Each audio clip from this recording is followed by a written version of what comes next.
kabajamtoota lammiiwwan keenya biyya Qatar jirtan hunda dura bakka jirtanitti nageenyi isin wajjin haa jiraatu jecha ergaa gurguddoo lamaan qabu tokko armaan gaditti isiniif dhiyeessuudhaaf yaalii godha. Akkuma beektan dhukkubni bifa weeraraatiin addunyaa dararaa jiru kan COVID-19 jedhamu yookaan immoo maqaa vaayirasiitiin koronaa vaayirasi kan jedhamu addunyaa bahaa kibbatti bahaa dhihaatti namoota 100,000 lakkaa'an lubbuu isaanii kan balaaleffate ta'uu hundi keessanuu dhageessanii jirtanii. Sababa weerara kanaatiin biitii Qaxaris jalqabumarraa kaasee dhibee kana ittisuudhaaf koree adda addaa ijaaranii qaamota mootummaadhaa dhimmi ilaallatu walitti ijaaruudhaan hawaasa barnoota kennuu bira darbanii tajaajila fayyaatii fi labsiiwwanii fi hojimaatawwan adda addaa baasanii hojiirra oolchuun isaanii hin beekama.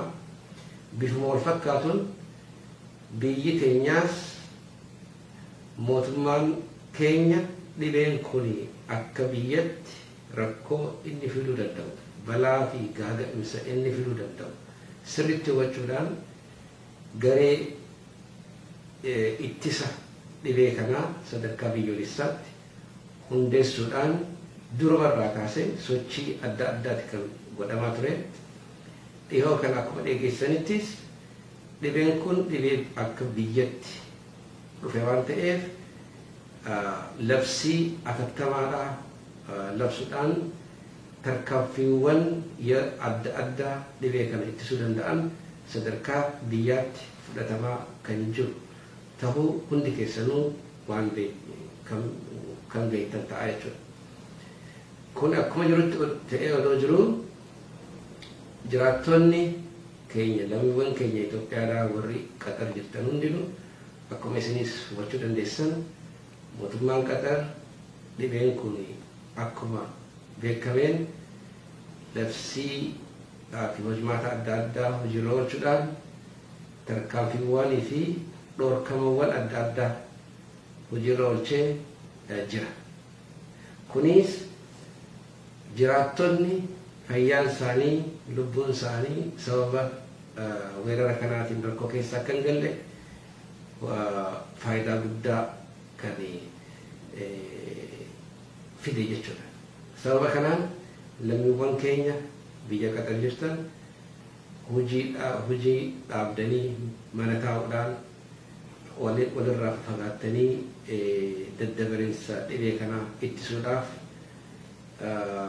qajeelfama biyyi kun baase sirriitti fudhattanii itti fayyadamaa jiraachuu keessaniif maqaa imbaasii keenyaatii fi maqaa kootiin hedduun isin galateeffachuu barbaada. Mootummaan Qaxariis sababa dhibee kanaatiin namoota hojiirraa ala ta'anii mana taa'aa jiran warra guyyaa guyyaadhaan hojii hojjetanii galii argatanii jiruu isaanii jiraachaa jiran sababa kanaan warra galii hin argatanii fi rakkoodhaaf warra saaxilaman rakkoo isaanii hiikuudhaaf haala mijeessee hojiirra oolchaati jira. Waliigala mootummaan Qaxar gara kanaan waan hojjechaa jiru imbaasiin keenya imbaasiin Itoophiyaadhaa kan Qaxaritti argamu hedduu galata guddaa galchuu barbaada. Kun akkuma jirutti ta'ee sababa dhibee kanaatiin namoota guyyaa guyyaadhaan waan nyaatan dhabanii rakkoo keessa galan lammiiwwan keenya Itoophiyaa warraas jiru warra waa qaban warra waa gargaaruu danda'an walitti sassaabnee mariisisnee gargaarsa nyaataa walitti fidnee koominiitii Itoophiyaadhaatiin wajjin ta'uudhaan jaarmiyaalee Itoophiyaadhaa kan biyya Qaxar jiru hundaa wajjin qindoominaan gargaarsa sassaabnee haga ammaa lammiiwwan keenya rakkoo kanaaf saaxilaman rakkoo nyaataa nyaata akka argatan godhaati kan jiru hundi keessa waliin beektanii jiru. Haga ammaa lammiiwwan keenya 350 ta'an gara kanaan ruuza, zayita waan barbaachisu lammiiwwan keenya irraa walitti qabnee akka isaan argachuu danda'an godhaati kan jiru. Kuni bifuma wal fakkaatuun kan itti fufuudha. Gara birootiin sochii keenya kana arguudhaanis chaaritiin Qatar dhaabni gargaarsa biyya Qatar lammiiwwan keenyaaf waan ta'u haga tokko nu gargaareetti jira. Isa sanis lammiiwwan keenya bira gahu itti fufneetti kan jiru jechuudha.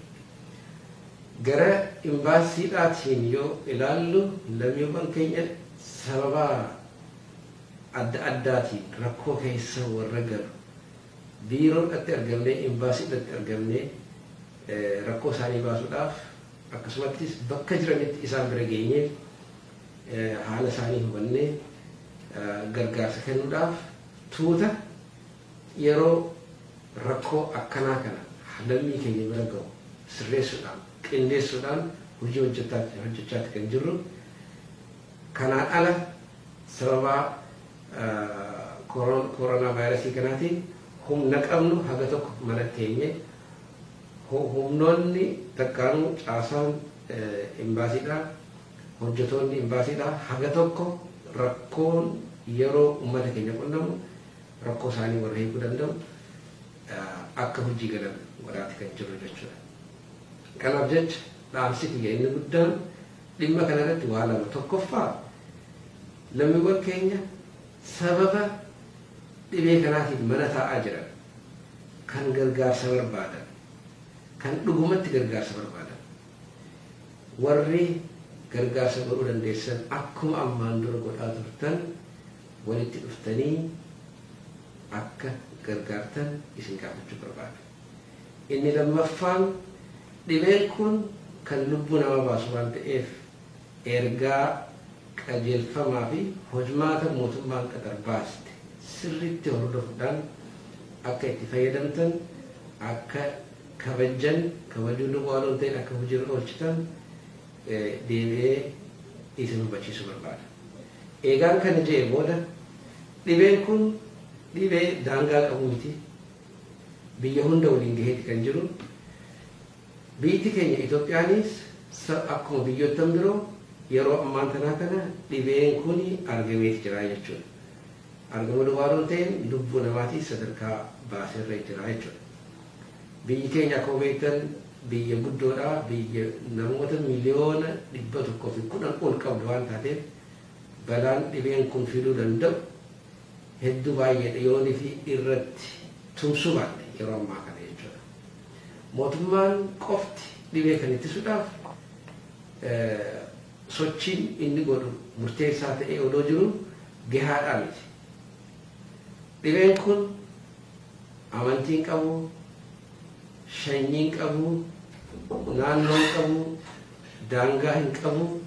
Kanaaf jecha dhimma kana rakkoo kana keessaa achi bahuudhaaf hundi keenya akka qaama tokkotti waliin taanee wal bira dhaabbannee walii tumsinee qabeenya qabnu, beekumsa qabnu, humna qabnu walitti fidnee achi dabaluutu nurra jira jechuudha. Kanaaf akkuma reefu isin ibsuuf yaaletti mootummaan yeroo ammaa yeroon kun yeroo birootiin adda waan ta'eef labsii adattamaa hojiirra oolchee jira. Labsii adattamaa kanaan hojiin hedduun kan hojjechaa kan jiru. Inni guddaan tokko kan hojjetamaa jiru qabeenyaa fi humnaa fi beekumsa qabnu walitti sassaabnee dhibee kan ofirraa ittisuudhaaf qophaa'ummaa keenya cimsuu dhimma xiyyeeffannaa barbaadu ta'uu hubachuudhaan gareen dhimma kana ijaarratu dhimma kana hordofu sadarkaa biyyoolessaatti ijaarameeti kan jiru.